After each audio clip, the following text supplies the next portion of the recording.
சாதா பழனிசாமி அல்ல, தி கிரேட் 10 தோல்வி பழனிசாமி. நாங்க 10 தோல்வின்னு சொல்லி உங்க முதலமைச்சர் அவர்கள் சொல்றாங்கன்னு 13 தோல்வி பெற்றதை ஒரு தடவை ரிமைண்ட் பண்ணிடுறேன். 13 தோல்வி. அப்புறம் வருஷக்கணக்கில் சொன்னா 2 முறை 10 வருஷ தோல்வி. புரட்சி தலைவர் எம்ஜிஆர் இருந்தபோது தொடர்ந்து 11 ஆண்டுகள் தோல்வி. புரட்சி தலைவர் அம்மாவும் எடப்பாடியாரும் இருக்கும்போது 11 ஆண்டுகள் ஆட்சியில இல்ல. கூட தெரியல, நீங்களே எனக்கு காலாகிறீங்க.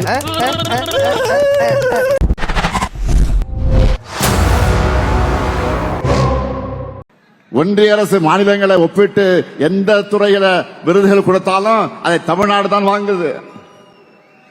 இப்படி எல்லாத்திலையும் நாம நம்பர் 1 இருந்தாலும் பட்ஜெட்னு வந்துட்டா நமக்கு ஒண்ணும் கிடையாது. தமிழ்நாடுக்கு சென்ட்ரல் கவர்மெண்ட் 11 லட்சம் கோடி ரூபாய் ஒதுக்கி இருக்கிறது. 11 lakh crore 11 லட்சம் கோடி ரூபாய் ஒதுக்கி இருக்குது. ஆனா ஒரு ரூபா கூட ஒதுக்கல இவங்கள மாதிரி ஒதுக்கலங்கிற கவலையை சொல்லிட்டாங்களா என்னன்னு தெரியல. அது 11 லட்சம் கோடி ரூபாய் வந்திருக்கு அப்படிங்கறத மக்கள்கிட்ட கொண்டு போய் சேர்க்க வேண்டிய கடமை இருக்கு.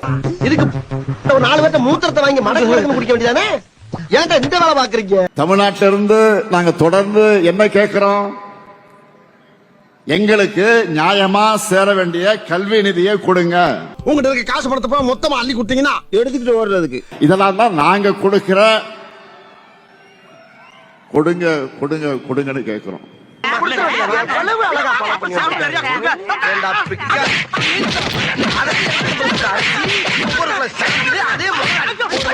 அவங்க கூட்டணியில் இருக்க டிசைனை பாருங்க.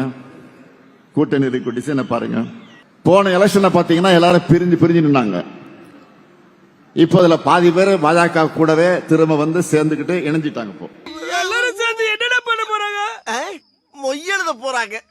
எனக்கே எண்ணுலதான் தெரியும். எடுவட்ட வேலை போடா.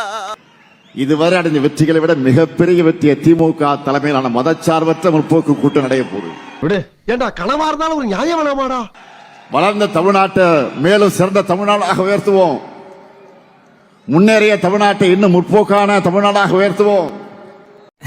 உங்க வாய் உங்க உருட்டு, நீங்க உருட்டுறீங்க. இந்தியாவிலேயே ஒரு கட்சியுடைய இளைஞரணிக்கு 5 லட்சம் நிர்வாகிகளும் 50 லட்சம் உறுப்பினர்கள் கொண்ட ஒரே இயக்கம் நம்முடைய திராவிட முன்னேற்ற கழகம் என்ற பெருமை நம்முடைய இயக்கத்திற்கு மட்டும்தான் உண்டு. ஆனா என்ன பிரயோஜனம்? அம்மன் ஜல்லிக்கு பிரயோஜனம். இளைஞரணியை ராணுவத்தோடு ஒப்பிட்டு பேசினார். ஒரு ராணுவத்திற்கு 2 விஷயம் மிக மிக முக்கியம். ஒன்னு ஆர்கனைசேஷனல் ஸ்ட்ரென்த், அதாவது அடிப்படை நிர்வாக ரீதியான கட்டமைப்பு பலம். ஐயோ நம்ம மைண்ட் அங்க போகுது.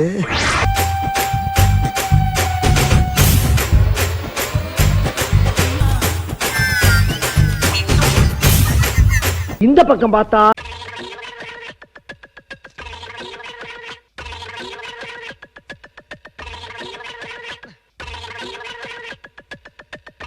இந்த பக்கம் பார்த்தா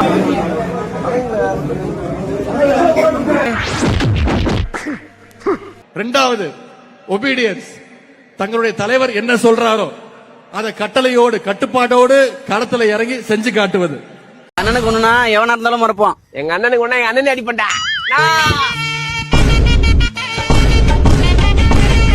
அதே மாதிரி கழக தலைவர் அவர்கள் சொல்ற எந்த விஷயத்தையும் உடனடியா களத்துல இறங்கி செஞ்சு முடிக்கிற சாமர்த்தியமும் நம்முடைய இளைஞரணிக்கு உண்டு.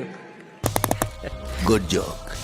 பொய்ப்பட்டி நிகழ்ச்சி மூலம் கழகத்துக்கு எதிரான அவதூறுகளுக்கு பதில் சொல்வது, கொள்கை உணர்வை ஊட்ட அறிவு திருவிழா, இப்படி கழக பணி மக்கள் பணின்னு பல்வேறு முன்னெடுப்புகளை நம்முடைய இளைஞரணி செஞ்சு இன்னைக்கு தமிழ்நாட்டு மக்களுக்கு ஒரு பாதுகாப்பாக இருப்பது நம்முடைய இளைஞரணி. விருதாச்சலத்தில் 5 வயது குழந்தைக்கு திமுக கவுன்சிலர் பாலியல் தொந்தரவு காதலிப்பதாக கூறி இளம் பெண்ணை ஏமாற்றி ஆபாச வீடியோ எடுத்து பாலியல் துன்புறுத்தலில் ஈடுபட்ட திமுக நிர்வாகிகள். தஞ்சாவூர் ஒரத்தநாடு அருகே கஞ்சா போதையில் இருந்த 4 பேர் இளம் பெண்ணை கூட்டு பாலியல் பலாத்காரம் செய்துள்ளனர் என்ற செய்தி திமுகவை சேர்ந்த உதயநிதி ரசிகர் மன்ற நிர்வாகி கவிதாசன்.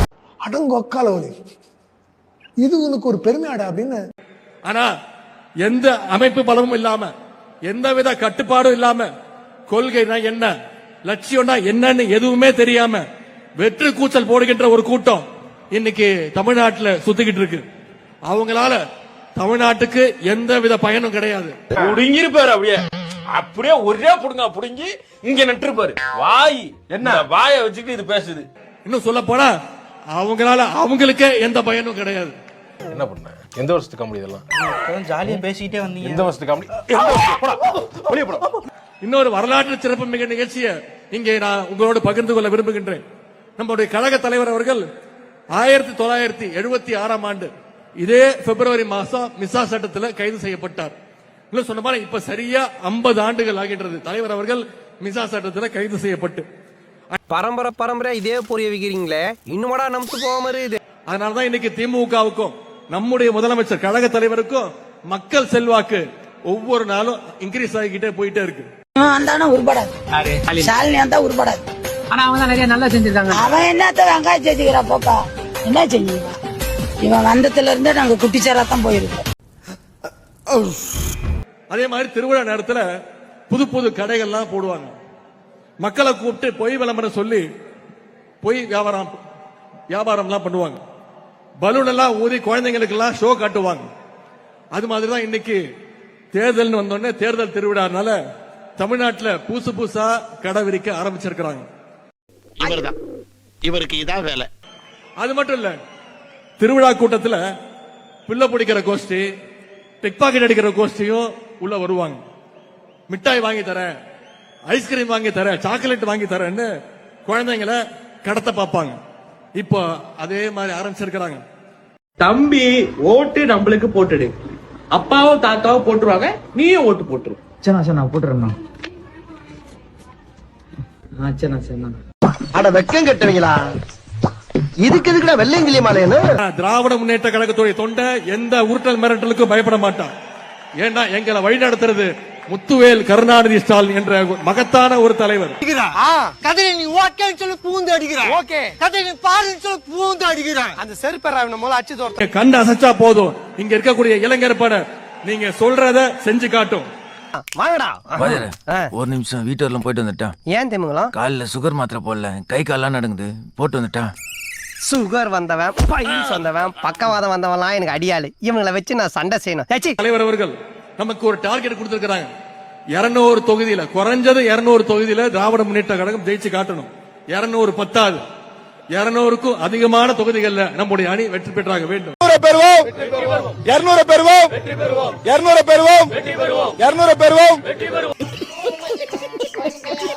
நம்ம கிட்ட கொள்கைகள் இருக்கு, அரசுடைய சாதனைகள் சொல்ல இருக்கு. விடியல் பயண திட்டம், முதலமைச்சருடைய காலை உணவு திட்டம், புதுமை பெண் திட்டம், தமிழ் புதல்வன் திட்டம், நான் முதல்வன் திட்டம். எப்ப பார்த்தாலும் இட்லி வடை தோசை